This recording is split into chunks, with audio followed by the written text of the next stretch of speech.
बोलो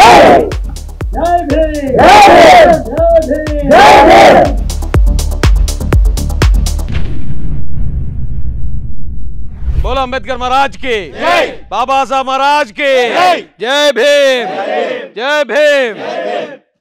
అందరికీ జై భీమ్। నేను Rajesh Mahasena. Welcome to Mahasena media. ఈరోజు భారతదేశంలో ఉన్న ప్రజలందరికీ రిపబ్లిక్ డే శుభాకాంక్షలు తెలియజేస్తున్నామండి। రిపబ్లిక్ డే అంటే చాలామంది తెలియట్లేదు। మా జగన్మోహన్ రెడ్డి గారిని అడిగితే ఇది గణతంత్ర దినోత్సవంగా మనమే ప్రకటించుకున్న రోజు అన్నాడు।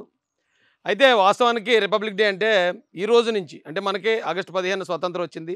బ్రిటిష్ వాళ్ళు మన దేశాన్ని వదిలి వెళ్ళిపోయారు। కానీ అప్పటి వరకు పరిపాలన అంతా కూడా బ్రిటిష్ రాజ్యాంగం ప్రకారం జరిగింది। అంతకుముందు మొఘల్ రాజ్యాంగం ప్రకారం జరిగింది। అంతకుముందు మనుధర్మశాస్త్రం ప్రకారం జరిగింది। కానీ బ్రిటిష్ వాళ్ళని దేశం నుంచి వెళ్ళగొట్టిన తర్వాత ఈ దేశానికి నవంబర్ 26వ తారీఖున బాబాసాహెబ్ అంబేద్కర్ గారు ఆయన ఎంతో కష్టపడి ఎన్నో వ్యయ ప్రయాసాలు కోర్చి ఎన్నో అవమానాలు పడి ఈ భారత రాజ్యాంగానికి ప్రపంచంలోనే అత్యంత పెద్ద రాజ్యాంగంగా ప్రపంచంలోనే పేరుగాంచిన రాజ్యాంగాన్ని ఇక్కడ బాబాసాహెబ్ అంబేద్కర్ గారు రచించి ఆయన నవంబర్ 26న భారత గవర్నమెంట్కి అందించారు।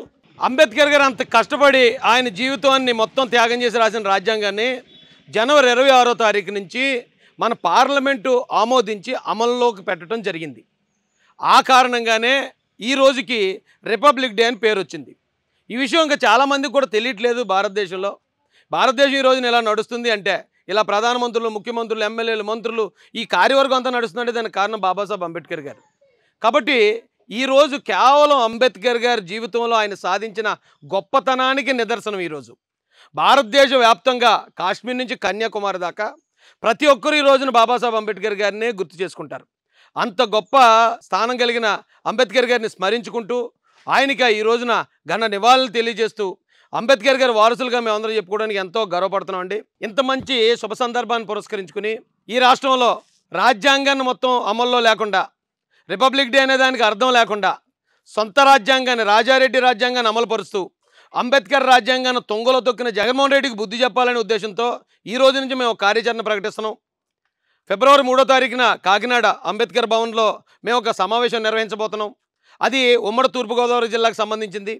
ఇప్పటివరకు ఈ రాష్ట్రంలో ఎస్సీల మీద, బీసీల మీద, మైనారిటీల మీద, బడుగు బలహీన వర్గాల మీద జగన్ చేసే ప్రతి దాడిని గ్రామ స్థాయిలో మేము వాళ్ళందరికీ తెలియజేయబోతున్నాం। ఖచ్చితంగా జరిగిన ప్రతిదానికి మా దగ్గర ఆధారాలు ఉన్నాయి, ఆధారాలు చూపిస్తాం। అలాగే తూర్పుగోదావరి జిల్లాలో ఉన్న ప్రతి నియోజకవర్గానికి మేము వస్తాం। అక్కడ ఉన్న ప్రతి ఒక్కరిలో చైతన్యం కల్పించి ఈ 3వ తారీఖున జరిగే కార్యక్రమానికి ఆ సమావేశానికి మీ అందరినీ కూడా హృదయపూర్వకంగా ఆహ్వానిస్తాం।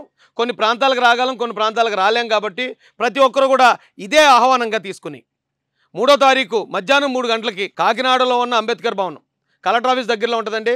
అంబేద్కర్ భవన్కి 3 గంటలకు మీరు చేరుకుంటే 2-3 గంటలు అక్కడ మీటింగ్ ఉంటుంది। జరిగిన ప్రతి అన్యాయం మీద మీ అందరికి కూడా ట్రైనింగ్ ఇవ్వబడుతుంది।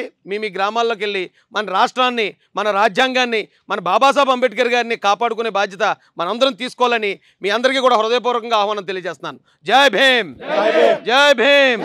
బోలో అంబేద్కర్ మహారాజ్ కి, బాబాసాహెబ్ మహారాజ్ కి।